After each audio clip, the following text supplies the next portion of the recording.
Good morning. Joe here. Ignition Diecast cars and stuff. Stand by for the end of this video because I have a rant to get out. And if you enjoy listening to old men screaming at the clouds, stick around after the cars and you won't be disappointed. Last night, I finally watched Becoming Led Zeppelin, the documentary. And of course, for a fan like myself, it was tasty, a gift, purely mesmerizing. Like the 2 hours went by like that. But my only complaint is that it's kind of stopped in 1970, like Led Zeppelin 2. So what about 3, 4, House of the Holy, Physical Graffiti? And I get it that the movie was like how the band became Led Zeppelin, but what about being Led Zeppelin? We could use like maybe 4 to 6 hours more of documentary time. So major thanks to the filmmakers and the band members that contributed to that. It was truly a gift, but it was merely an appetizer. We need more, please. Part 2.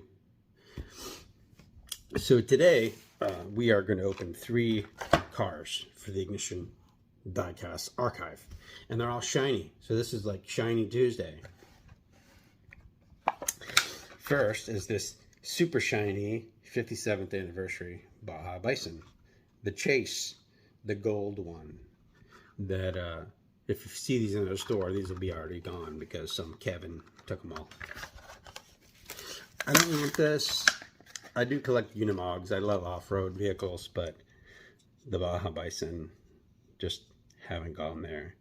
And before I left Facebook, this vehicle was getting a lot of shit because people hate it for whatever reason, the wheels. But there are worse things than an electric desert rally support vehicle or race. I don't know. It doesn't really deserve the hatred that it gets. But this is the Chase. This is the gold one.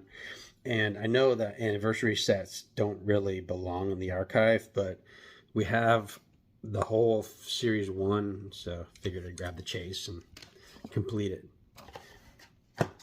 Then I was at Walmart the day before Easter, and there was a plethora of stuff out, including this Zamac 55 Chevy. And I don't collect these. I don't collect vintage, like 40s and 50s vintage cars or Chevys this old. So this one is going to the archive exclusively, and I'm not keeping one. There are some still in stock at ignitiondiecast.com if you care to purchase one and can't find one cheaply in your local area. But that was needed. Zamacs are definitely part of the archive because it has a number on it. It's a recolor of a numbered car. So this is a main line, even though it's a retailer exclusive and it's a recolor, oftentimes the third color offered that year. These are definitely part of the archive. Like this one. And I did keep this one because I'm a BMW fanatic. I got the yellow one that corresponds to this year, and I kept one of these for myself. So this one is going to the archive. Zamac 2002. And does it have a year? Nope, it just says BMW 2002. So it could be a 69, 70, 71. Hard to say. I'm sure someone who pays a lot of attention to this vehicle could probably tell by exterior clues exactly what year this is, but I don't go that deep. But again, I do have one of those. So that's it for cars today. Just 3 shiny objects. Man, I never have a clean shirt on in these videos. So here's the rant part. And those of you who have been doing this for a while are going to be like, duh, yeah, of course. So here's the rant portion of this video. When I first decided to get involved with retailing diecast cars, Hot Wheels and Matchbox are the major brands, and both are owned by Mattel. So you think to yourself, well, I'm going to be selling a lot of Mattel product. I better get an account with them. And you find out pretty quickly that Mattel's message to small retailers is, fuck you, fuck off. We have Target, we have Walmart, we have dollar stores, and we have grocery stores. We don't need you. Product sells itself.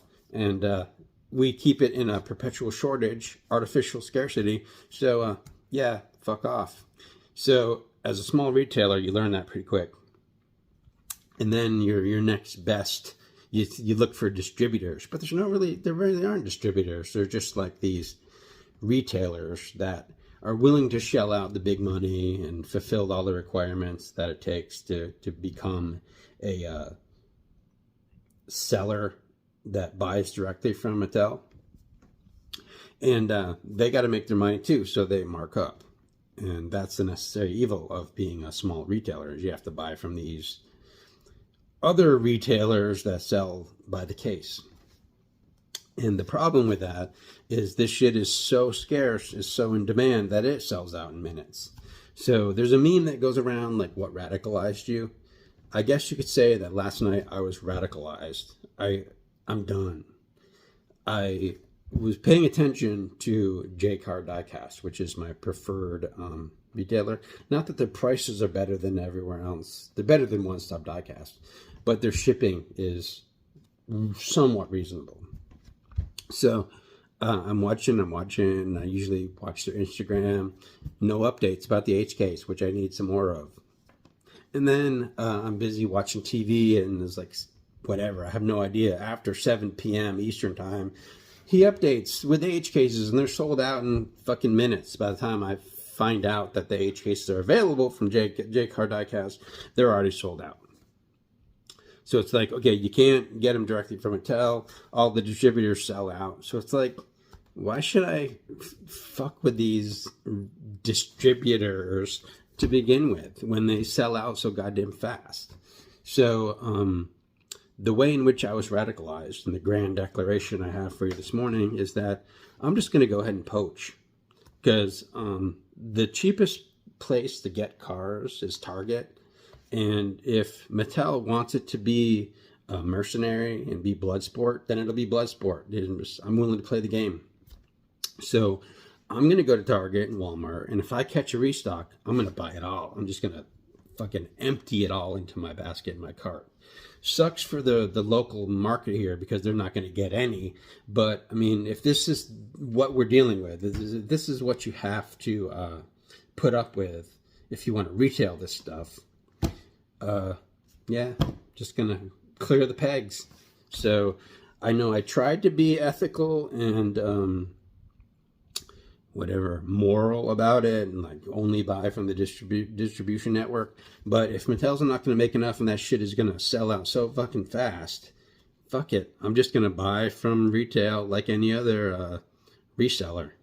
I am a reseller.